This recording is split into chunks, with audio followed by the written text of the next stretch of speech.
Welcome to our presentation on workplace violence and harassment, brought to you by Surge Learning.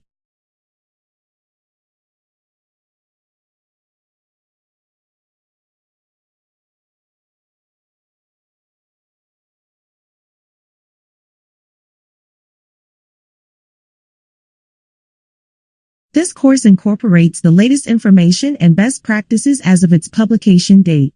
Please ensure this presentation is supported by your organization's policies and procedures. We are committed to ensuring that our course materials are accessible to all individuals. If you require any accommodations or have any accessibility concerns, please contact us for assistance.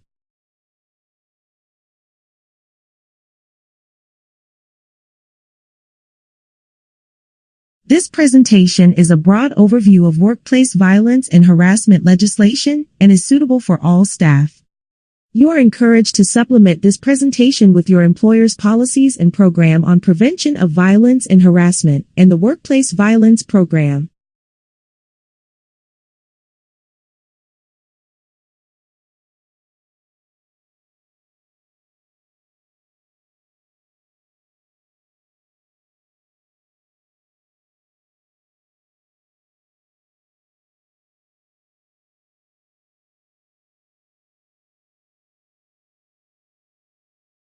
In this module, you will learn about workplace violence and harassment, including the law and how it applies to the prevention of workplace violence and harassment, the definition and types of violence and harassment, the effects of workplace violence, the risk assessment to be conducted, and the measures to be taken to ensure workers' safety.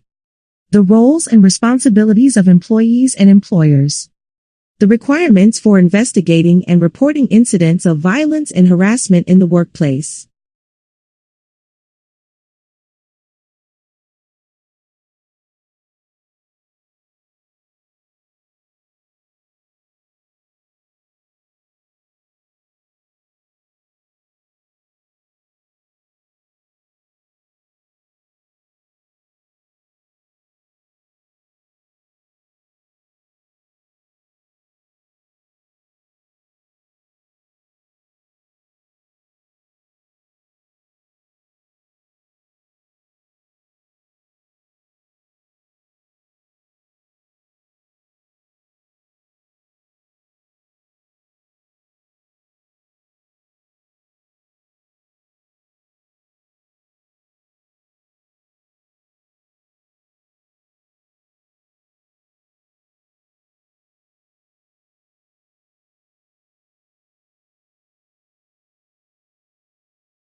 So, you may be wondering why you need to learn this.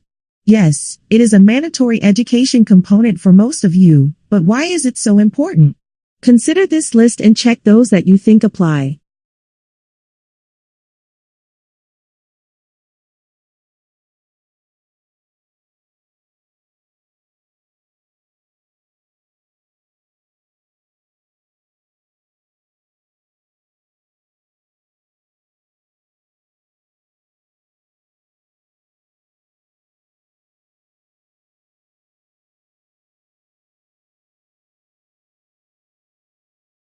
If you checked all of them, or most of them, you are correct.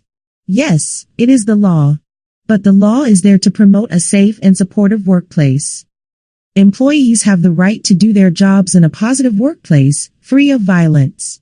There must be zero tolerance for bullying, violence, and harassment. One incident is one too many. Addressing this issue in the workplace will help create safer environments for everyone.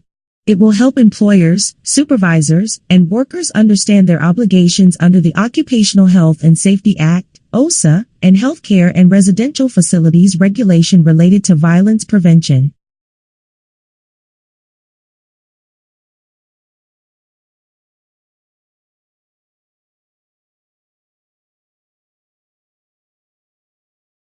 Click on your province for the definition of workplace violence and harassment.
In Ontario's Bill 168, Ontario's Law on Workplace Violence and Harassment, which amended the Occupational Health and Safety Act, workplace violence is defined as A. The exercise of physical force by a person against a worker in a workplace that causes or could cause physical injury to the worker. B. An attempt to exercise physical force against a worker in a workplace that could cause physical injury to the worker. C. A statement or behavior that is reasonable for a worker to interpret as a threat to exercise physical force against the worker. In a workplace that could cause physical injury to the worker. Workplace harassment means engaging in a course of vexatious comment or conduct against a worker in a workplace that is known or ought reasonably to be known to be unwelcome.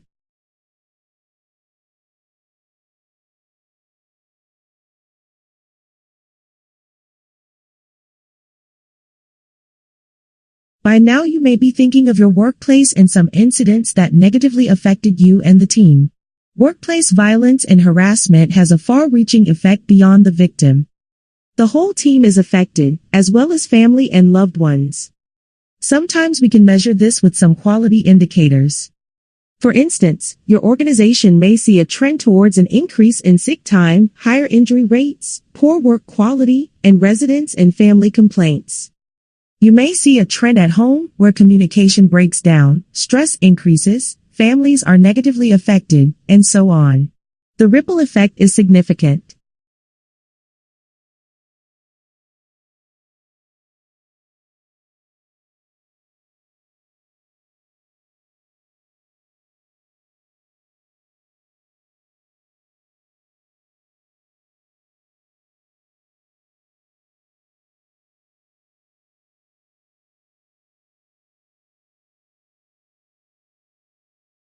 Let's take a moment here to expand on the types of workplace violence you might be exposed to in your workplace.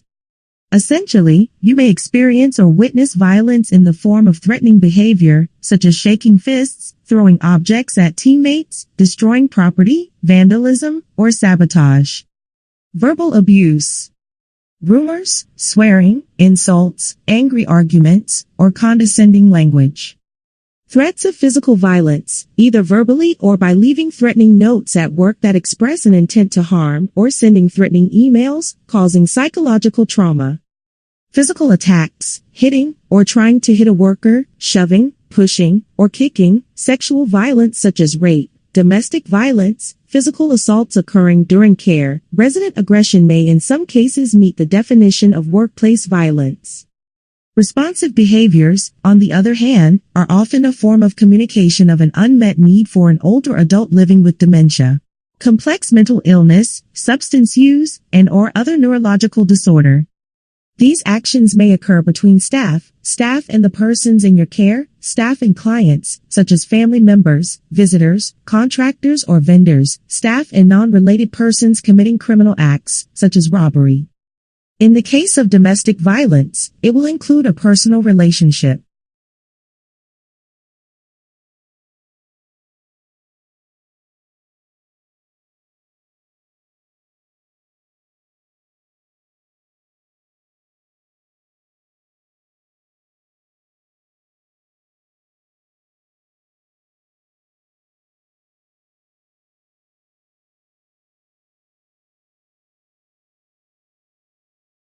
An employee was terminated 1 year ago from their job in accounting.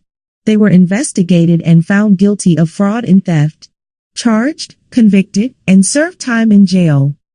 Once out of jail, they went to the personal home of their former manager and incessantly banged on the door for 2 hours.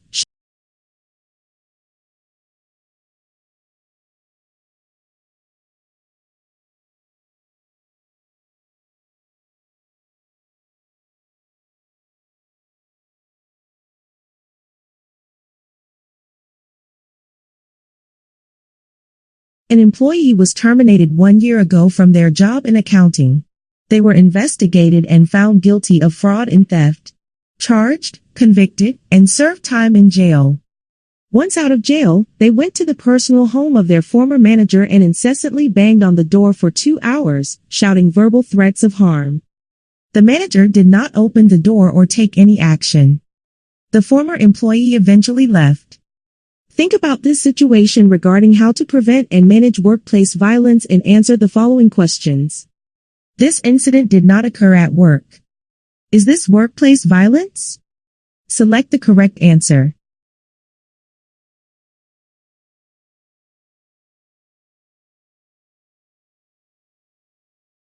Correct.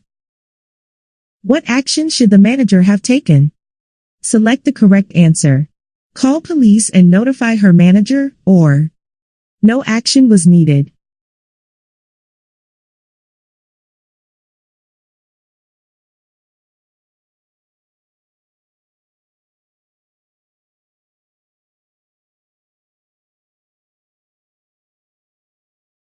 Correct.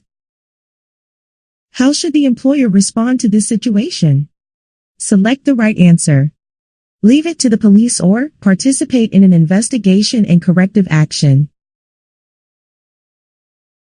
Correct. In addition to being knowledgeable about violence and harassment at work, we also need to be aware of domestic violence and its impact on the workplace. Domestic violence is a pattern of behavior used by one person to gain power and control over another with whom they have or have had an intimate relationship. Domestic violence is considered to be workplace violence when it crosses over into the workplace, affects the targeted person, poses a threat to co-workers.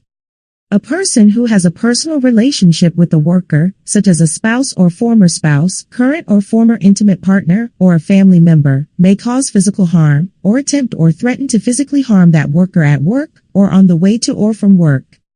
The victim could be stalked or harassed at work by the abuser, absent from work due to injuries and less productive due to stress and distraction.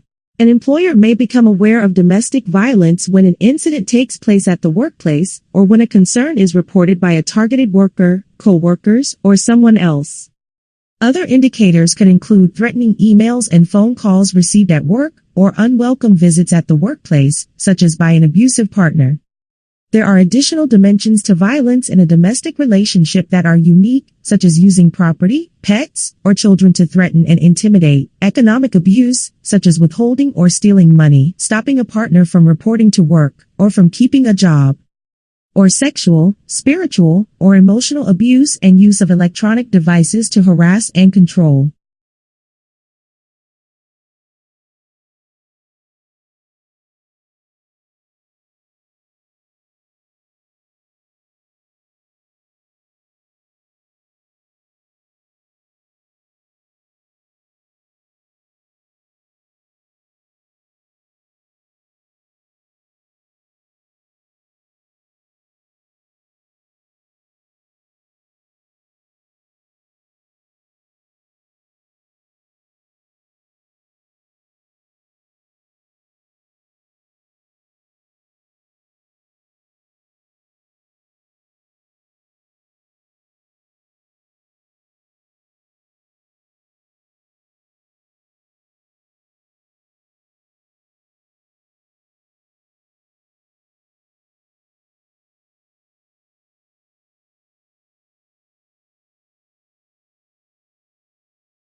You may recall a sad situation where a nurse, formerly romantically involved with a physician at work, ended the relationship. Several months later, she was killed at work by the former physician boyfriend. She previously notified the hospital administration. After her death, the family and government officials spearheaded changes to workplace safety legislation regarding domestic violence and requirements to identify and protect workers.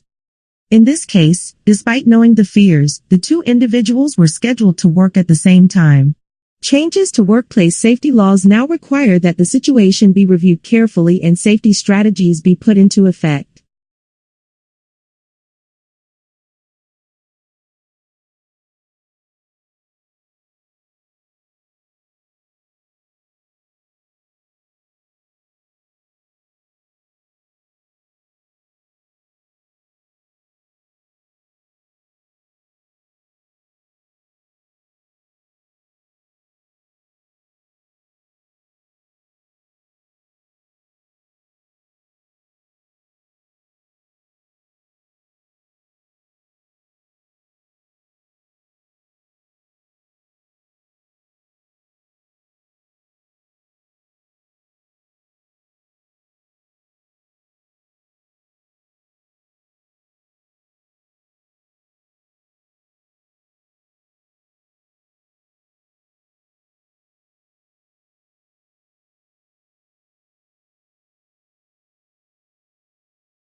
To manage workplace violence, employers share a big role in their workplace violence prevention.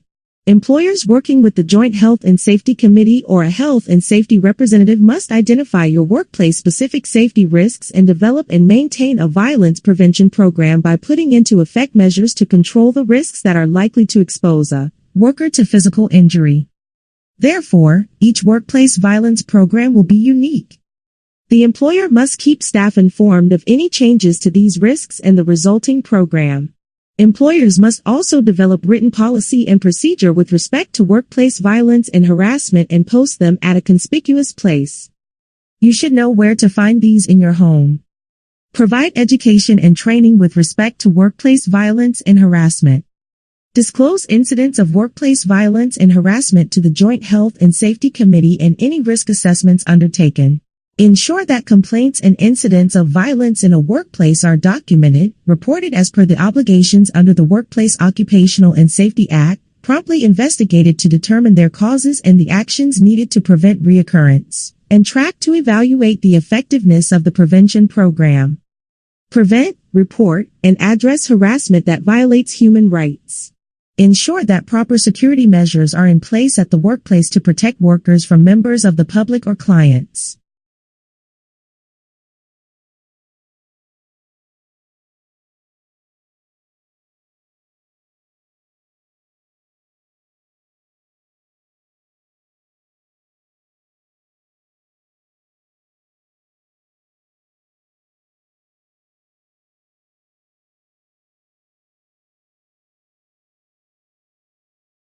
Assessing the risk of workplace violence is necessary to protect workers.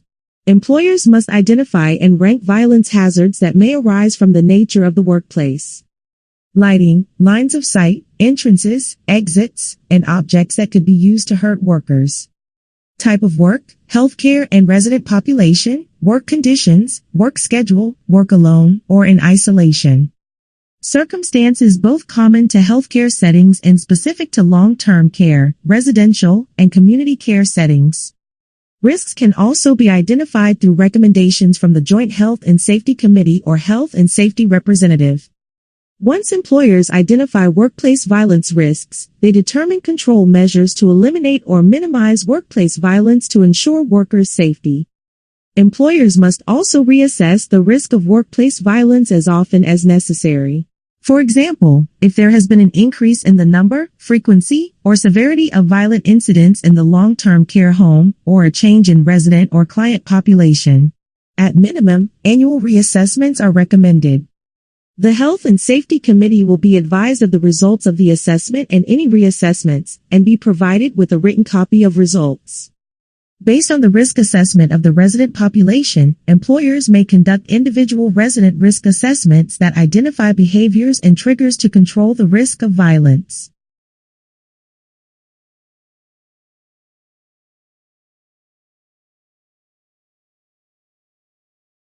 In healthcare, you have special circumstances about your employment that has greater risk.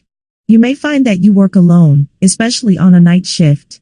If you work in the community, you are visiting locations that are new to you and in neighborhoods with which you are unfamiliar. The clients you care for may suffer from mental illness or dementia and may have responsive behaviors and often be unpredictable. If during your employment you handle money or prescription drugs, this increases the chances of robbery. All of these situations present an increased risk of violence. Workers in jobs with a higher risk of violence may require more frequent or intensive instruction or specialized training.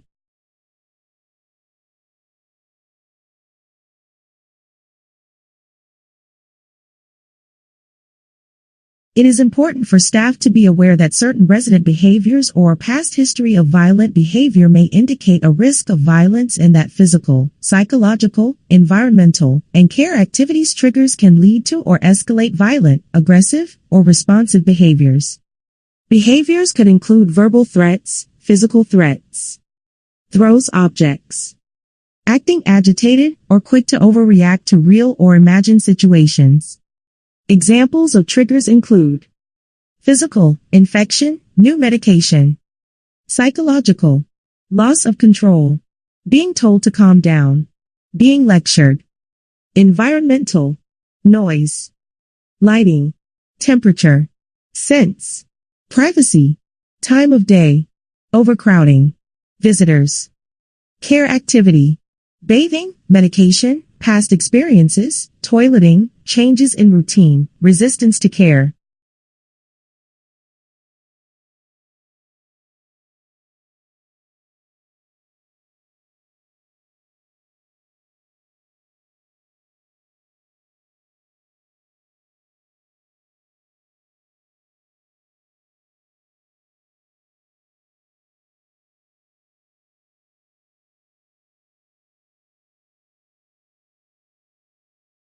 Risk communication is about alerting workers to the risk of violence and instructing them on what to do to lessen that risk. Employers and supervisors need to communicate risk information to make staff aware of a person's history of violent behavior and the risk of violent, aggressive, or responsive behavior by residents in the facility. They must inform all workers in the facility, not only those who provide direct care. The challenge of communicating the risk of violence in the healthcare sector is sharing that an individual poses a risk of violence without compromising their privacy. FIPA allows the disclosure of risk or violence-related information to eliminate or reduce significant risk of serious bodily harm to caregivers. Employees, contractors, students, and volunteers do not need to know specific information related to a diagnosis or the care of residents, but must understand the risk associated with the person, what triggers may lead to violence, and what to do should an incident happen. Communication methods include individualized care plans noting triggers and management strategies, safety huddles or shift changes reports, flagging or behavior alert systems such as wristbands with a specific color, door or bedside signage, symbols, or icons.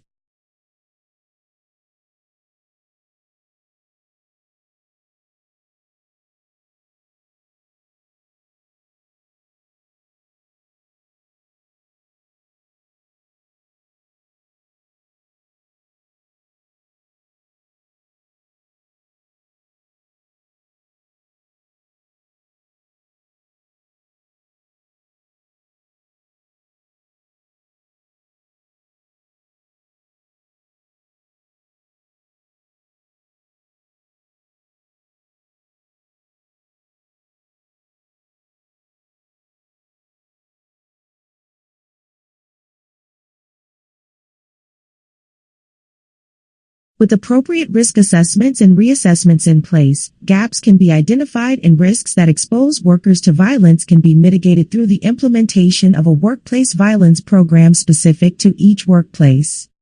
This program must provide measures and procedures for calling for immediate assistance when an incident occurs. Reporting incidents or complaints of workplace violence to your supervisor or employer. Investigating and dealing with workplace violence incidents and complaints. Evaluating the effectiveness of the program and identifying opportunities for improvement on a yearly basis. Taking into account current knowledge, best practices, and employee feedback by conducting a survey. Examples of controls measures include training workers to identify the signs and symptoms of violent behavior, how to de-escalate violent behaviors, self-protection techniques in the event of an assault, and on emergency response and use of Code White. Introducing environmental design controls, such as security systems, cameras, clear sight lines, and improved lighting. Using personal safety response devices such as phones, emergency call bells, alarms, panic buttons, phones pre-programmed with emergency numbers. Restricting facility access to violent persons, including family members.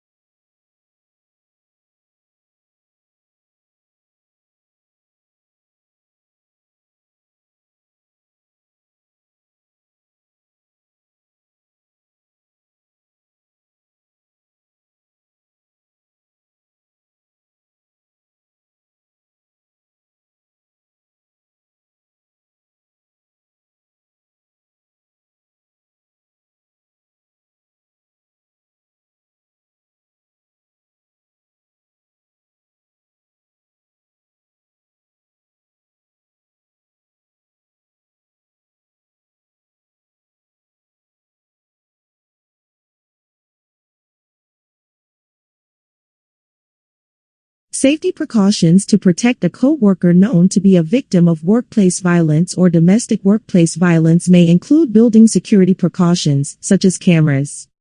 Response procedures force staff to summon immediate assistance if an incident occurs. Reassigning worker to a different unit. Revising work schedule. Escorting from and to their car before and after work, or offer priority parking closer to the entrance. Screening calls for the worker. Directing the worker to community resources as applicable. Issuing trespass warnings and letters as necessary.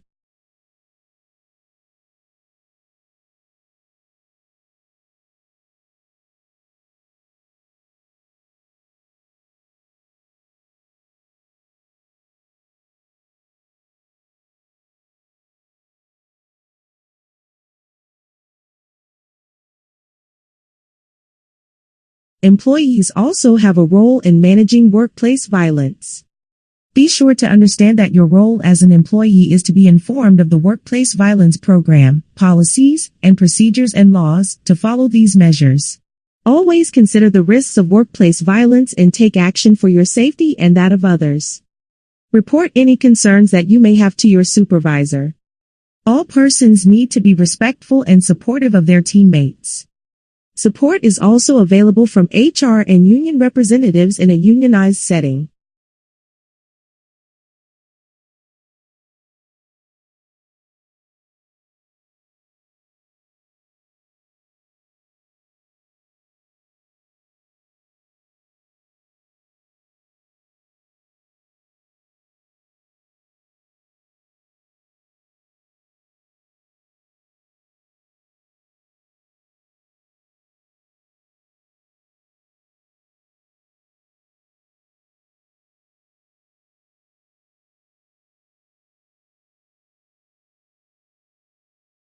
The purpose of investigations are to gather facts related to the violent incident, identify hazards and factors which contributed to the incident, identify corrective actions, apply measures and procedures to control the risk and prevent recurrences of violent incidents of similar nature.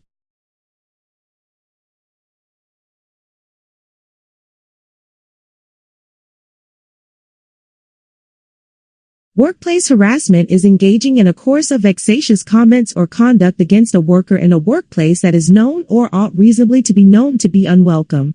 This also includes workplace sexual harassment. Workplace harassment can undermine a person's dignity. It can prevent workers from doing their jobs effectively, and if left unchecked, it has the potential to escalate into violent behavior. All workers are entitled to a safe and healthy workplace.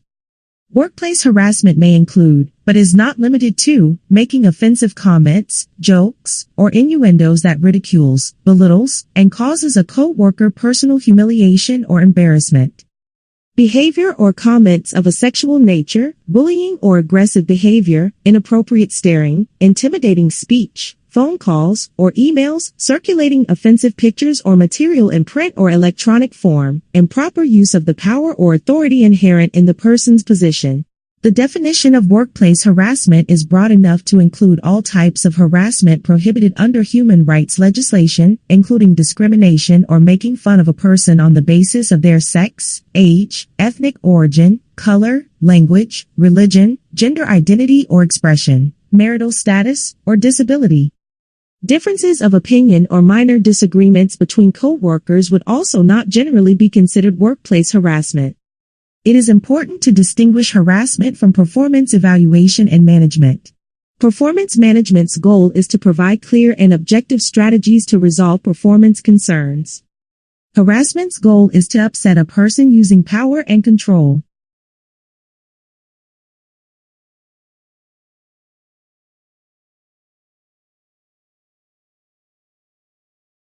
Sexual harassment is a very specific type of workplace harassment. It is engaging in a course of vexatious comment or conduct against a worker in the workplace because of sex, sexual orientation, gender identity, or gender expression, where the course of comment or conduct is known or ought reasonably to be known to be unwelcome. Or, making a sexual solicitation or advance, where the person making the advance is in a position to confer, grant, or deny a benefit or advancement to the worker, and the person knows, or ought to reasonably know, that the solicitation or advance is unwelcome. Workplace sexual harassment may include asking questions, talking, or writing about sexual activities.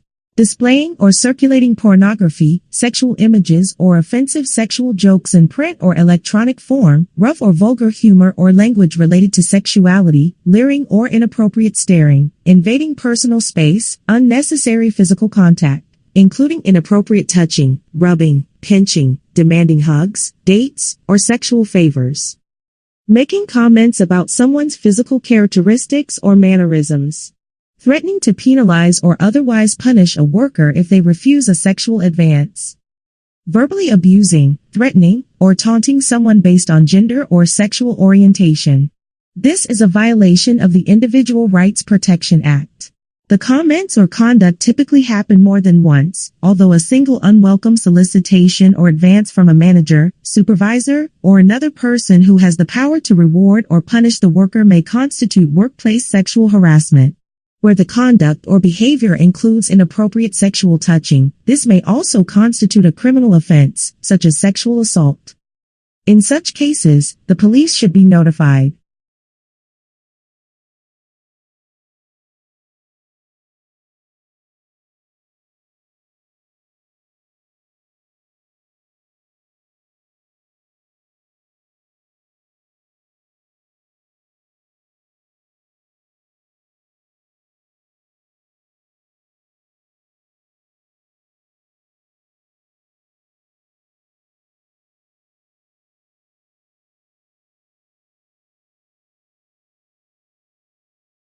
Workplace harassment is generally incorporated in the organization's workplace violence and harassment prevention program.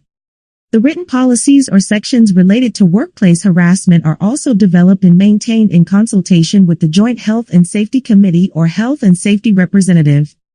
They include measures for staff to report incidents of harassment to their supervisor or to a person other than their supervisor if the supervisor is the alleged harasser. This program addresses investigations of complaints or incidents. What information may need to be disclosed to take corrective action?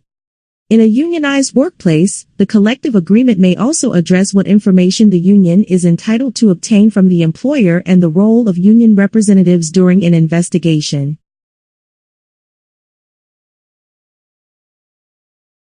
In order to protect staff from workplace harassment, employers should deal with formal complaints of workplace harassment and reports of harassment by a witness or third party. They must ensure that an investigation is conducted in a timely and fair manner by someone in the workplace, such as a manager, supervisor, or a member of the Human Resources Department, or someone in the organization, such as someone from head office, or someone from outside the workplace, such as a lawyer.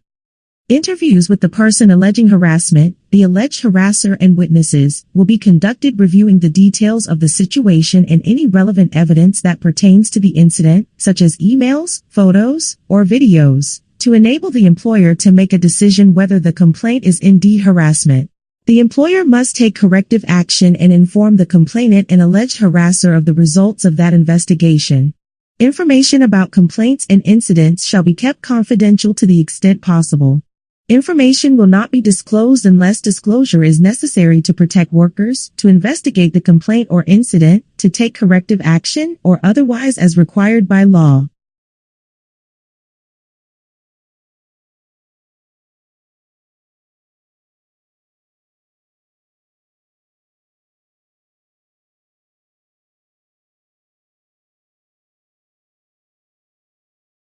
A new manager has limited experience but has been given the directive to do what it takes to turn the team around. They micromanage their team and must know everything, even how long they were on break. They use threats and intimidation to ensure compliance. They belittle people and mention aspects of their personal lives to put them down. The new manager has made it known that they are a favorite of the director, and the employees feel they can't report their concerns. You work for another department, but you see that one of their staff is in tears most of the time. How would you manage this?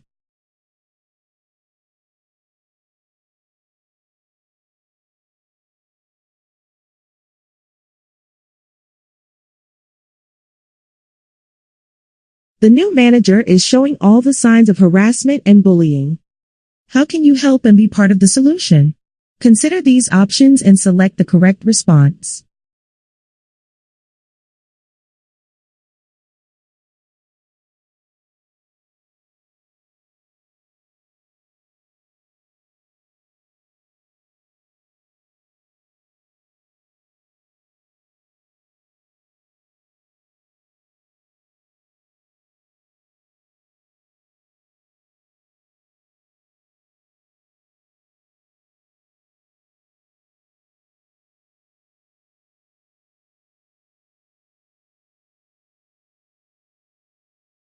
Correct. You are part of the solution when you look for ways to help. The situation must be reported, and there are a number of ways to do this, including going to a different manager, HR, or the union, if you cannot trust the immediate manager. Employees also have a role in managing workplace violence.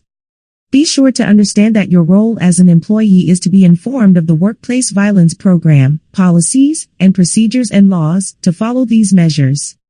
Always consider the risks of workplace violence and take action for your safety and that of others. Report any concerns that you may have to your supervisor. All persons need to be respectful and supportive of their teammates. Support is also available from HR and union representatives in a unionized setting. Under the Occupational Health and Safety Act, workers have the right to refuse work or refuse to do particular work where the worker has reason to believe that workplace violence is likely to endanger them or others. When exercising a right to refuse to work or to do particular work, a worker shall ensure, as far as it is reasonable to do so, that the refusal does not endanger the health and safety of any other person, and advise their supervisor. Workplaces must follow specific procedures in the event of any work refusals when a worker fears for their safety and refuses an assignment. Take a moment to review the reference section for more information on the limitations surrounding the right to refuse.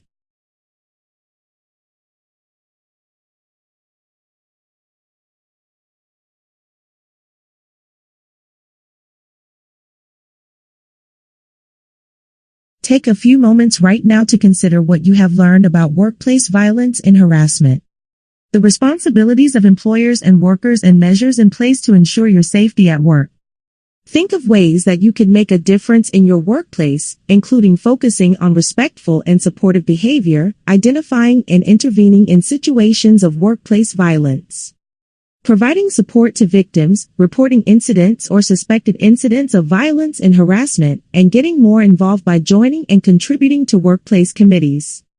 Know that when each person makes a small contribution, combined, it makes a big difference.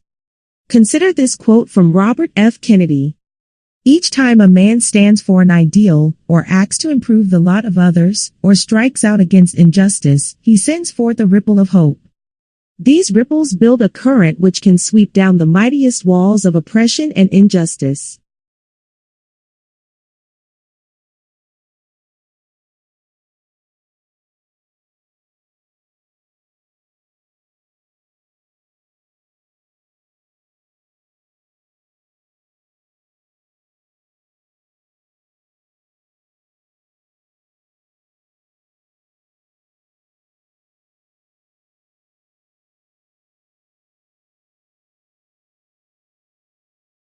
Thank you for joining us for this presentation on workplace violence and harassment. We recommend that you join us next for a 5-part series on incivility and bullying in the workplace, brought to you by Surge Learning. Depending on your organization settings, you may need to click the I have completed this course button at the top of the page to indicate your completion. Alternatively, you can wait for the validation window to open, which will confirm your course completion. This is an important step to track your progress and ensure you've successfully completed the course.